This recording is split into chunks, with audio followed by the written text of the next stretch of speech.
so much for being here and joining us tonight. A few days ago, we celebrated Memorial Day and my father's birthday. It gave us a chance to honor those who have sacrificed their lives to defend our Constitution and the ideals we so often take for granted. Before we begin tonight's ceremony, I'd like to offer a prayer for our men and women in uniform serving overseas right now. May they come home safely. I'd also like to recognize Admiral Kirby and library board member, Navy SEAL, NASA astronaut, Chris Cassidy, and any other military and former military who are here tonight with us.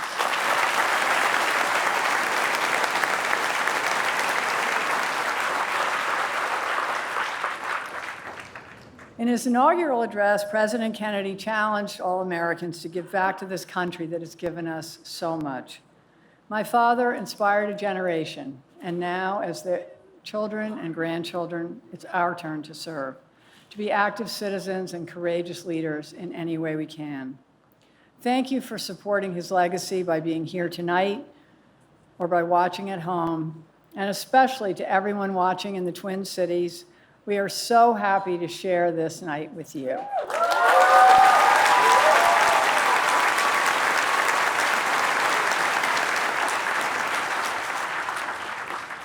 My father believed that politics is a noble profession and the best way to solve our most difficult problems. He understood the sacrifices it requires and admired those who are willing to serve. Tonight's a chance to celebrate the best in our elected officials, and we're fortunate to have many distinguished public servants here. I'd like to thank Senator Klobuchar, Mayor Herr, Senator Reid, Congressman Amo, and all those who hold or have held elective office, and ask them to stand.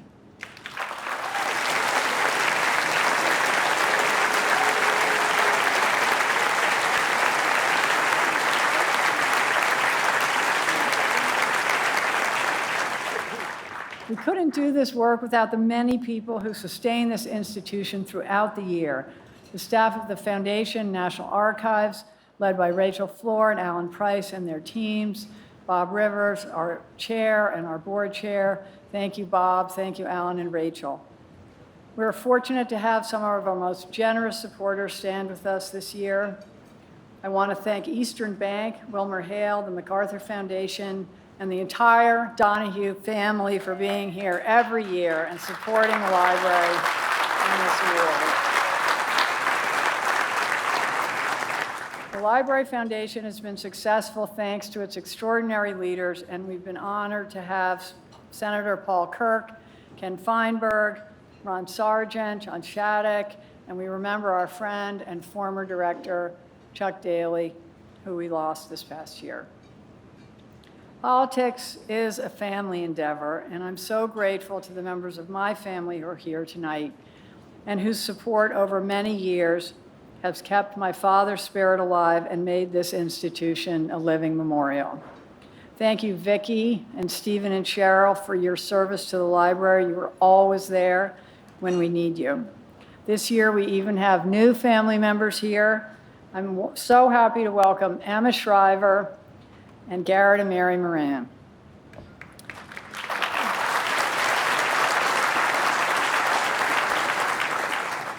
Most of all, we remember Tatiana, who served on the board of this library and represented everything my parents stood for in her beautiful, amazing, and too short life.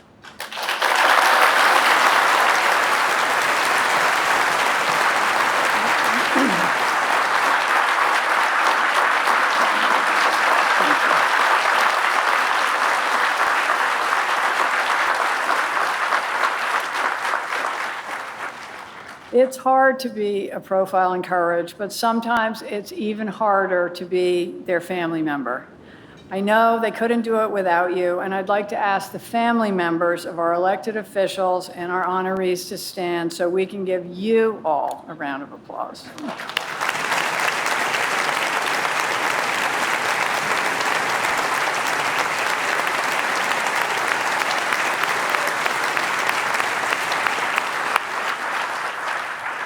Most of all, I'd like to thank my husband, Ed, who has dedicated the past 40 years to making sure this library is best in class.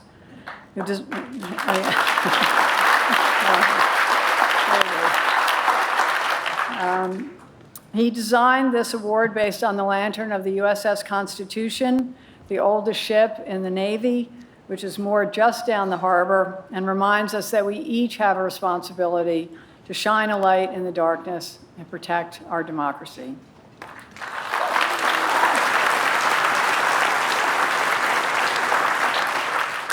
And I want to thank my partner in the work of this award, my son, Jack, who has spent more than 12 years working to bring his grandfather's legacy to new generations, and who is running a fantastic campaign for New York 12. I'm so proud of him for empowering thousands of people to believe in politics again, and I know my father would be too. This award was founded to honor the quality in public life that my father thought most essential: courage. Inspired by his book, this award is usually given to elected officials who risk their careers to do what is right for our country. Over the past 37 years, we have honored men and women, Republicans and Democrats, serving in local, state, and national office. This year, we honor Americans who risk their careers, their safety, and even their lives to hold politicians to account and keep America true to her promises. Governor Powell never wavered in his duty to the public interest. He showed that public service is a privilege and comes with great responsibility. With dignity and resolve, he demonstrated his commitment to the American people and America's leadership role in the global economy, despite years of personal attacks, baseless prosecution, and efforts to undermine him. The people of the Twin Cities reminded all Americans that we cannot take our democracy for granted. We each need to stand against injustice when it really matters. They mobilized, organized, and refused to be terrorized by an overwhelming federal crackdown which sent 3,000 heavily armed ICE agents into their communities to arrest and deport citizens and non-citizens alike. Across racial, religious, and political lines, across business and labor, volunteers mobilized to protest peacefully, document violent overreach, build rapid response networks, provide food and clothing to immigrant neighbors, and so much more. Joining Chicago, Portland, and other communities, their compassion and unwavering commitment to the ideals that sustain our democracy inspired communities across this country and forced the federal government to back down. We especially remember the courage of Renee Good and Alex Preddy, who gave their lives for their community and our country. We are honored to have with us here tonight Renee's father, Tim Ganger, her brother Brent, and her sister Anna.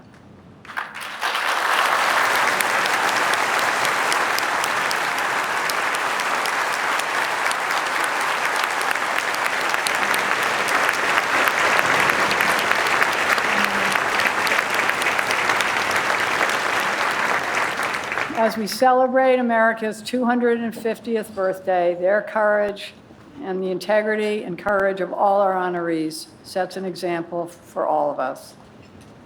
We are sorry we couldn't have everyone from the Twin Cities here tonight, but we're lucky to have so many people hosting watch parties at home and have with us 4 remarkable people to represent you. Imam Yusuf Abdullah, Executive Director of the Islamic Association of North America and co-founder of the Somali American Leadership Table and graduate of UMass Boston.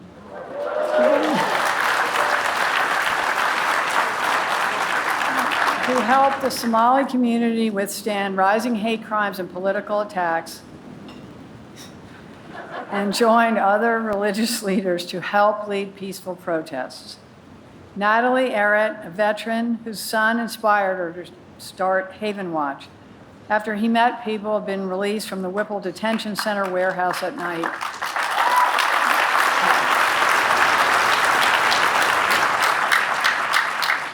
in the freezing cold with no clothes, food, phones, or transportation.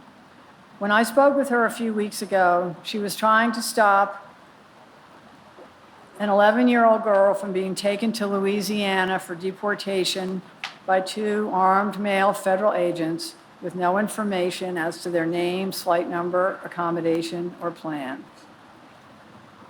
Carolina Ortiz, Associate Director of COPAL, which helped a coalition of over 100 immigrant, labor, legal, and community organizations organize rapid response efforts and train more than 30,000 constitutional observers to document rights violations.